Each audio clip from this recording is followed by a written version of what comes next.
നാളെ ബർത്ത്ഡേ ആണ് 12 മണിക്ക്. വിളിക്കണം, മറക്കരുത്.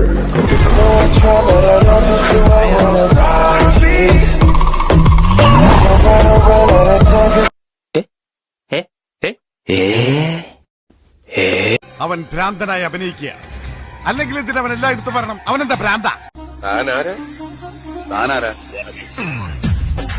ഞാൻ ആരാണെന്ന് ഈ നാട്ടിലെ പച്ചയ്ക്കും പൂച്ചയ്ക്കും വരെ അറിയാം. നാട്ടുകാരെ ശ്രദ്ധിക്കുക, കലാപരിപാടികൾ തുടങ്ങാൻ ആരംഭിക്കാത്ത. ഞാനാടാ പാവാടെ കൊടുത്ത് മറ്റേ ആ ജാനിയാമർജയുടെ കെട്ടിയാണോ?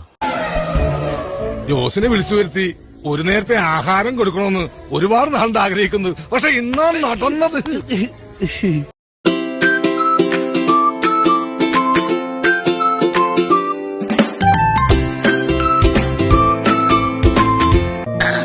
സാഗറെ, കേരള ഫയർഫോഴ്സിനും ഇവിടുത്തെ നാട്ടുകാർക്കും മണവാളാൻ സൽസിന്റെ പേരിലും എന്റെ വ്യക്തിപരമായ പേരിലും ഞാൻ നന്ദി രേഖപ്പെടുത്തിക്കൊള്ളുന്നു.